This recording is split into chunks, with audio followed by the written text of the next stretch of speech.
چند روز پہلے میرا کزن گاؤں سے آیا تو اس نے بتایا آج کل ہمارے گاؤں میں رات کے وقت گلیوں میں ایک بدرو جس کو عرف عام میں چھلاوا کہا جاتا ہے گاؤں کی گلیوں میں اکثر لوگوں کو نظر آتا ہے۔ کبھی وہ بھینس کے روپ میں گلیوں میں دوڑتا ہے اور کبھی بلی کی شکل اختیار کر جاتا ہے۔ ایک روز ماسی تاجاں جن کا گھر جوہڑ کے کنارے واقع ہے، گرمیوں کے دن تھے، وہ تمام گھر والے اپنے مکان کی چھت پر سو رہے تھے کہ اسے ایک بچے کے رونے کی آواز آئی۔ جب ماسی تاجاں نے چھت پر سے جوہڑ کی طرف دیکھا تو چاند کی چاندنی میں جوہڑ کنارے سے ایک ننھا منا بچہ روتا دکھائی دیا۔ وہ جلدی سے نیچے اتری، جوہڑ پر پہنچی، بچے کو چوما چاٹا، سینے سے لگایا اور گود میں اٹھائے گھر لے آئی۔ چھت پر لا کر ابھی اسے چارپائی پر لٹا کر اندازہ ہی لگا رہی تھی کہ اس معصوم کو کون جوہڑ کنارے چھوڑ گیا ہے۔ گاؤں کی کسی عورت نے یہ جرم سرزد کیا ہے۔ ابھی ماسی تاجاں اپنی انہی سوچوں میں گم تھی کہ بچہ دیکھتے ہی دیکھتے خرگوش بن گیا اور چھلانگ لگا کر کہیں دور چلا گیا۔ ماسی تاجاں کی تو چیخیں ہی نکل گئی۔ ماسی کی چیخیں سن کر اہل محلہ اور دوسری چھتوں کے لوگ بھی جاگ اٹھے اور ماسی کے گھر کی طرف چلے اس کی خیریت دریافت کرنے، جو ابھی تک بے ہوش پڑی تھی۔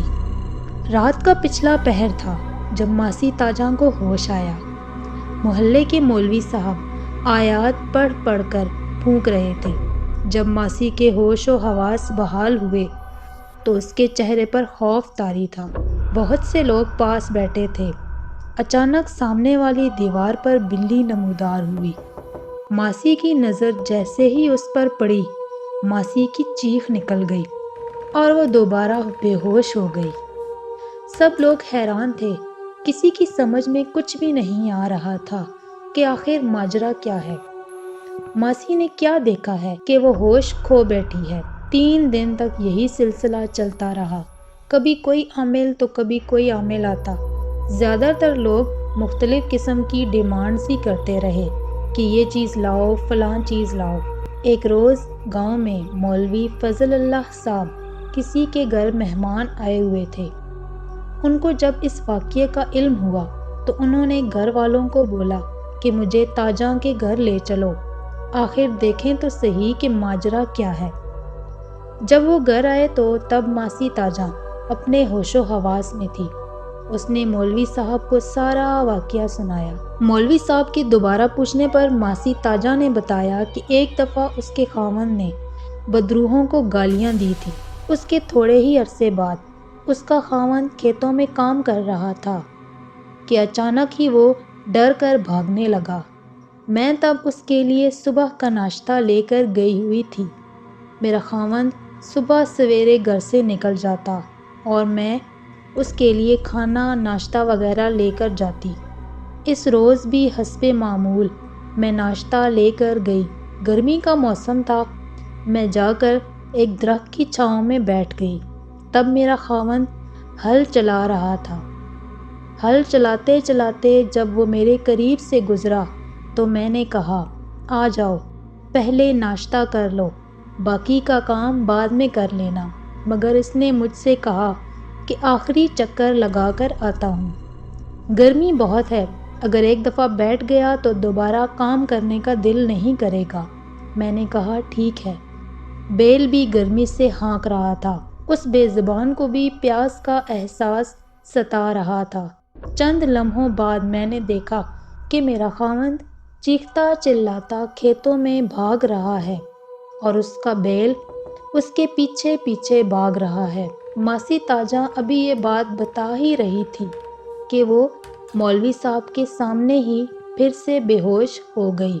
مولوی صاحب نے اس کے اوپر آیات پڑھ کر پھونکی اور پانی کے کچھ چھینٹے مارے تو تب جا کے ماسی کو کچھ ہوش آیا۔ پھر ماسی نے مکمل بات بتائی۔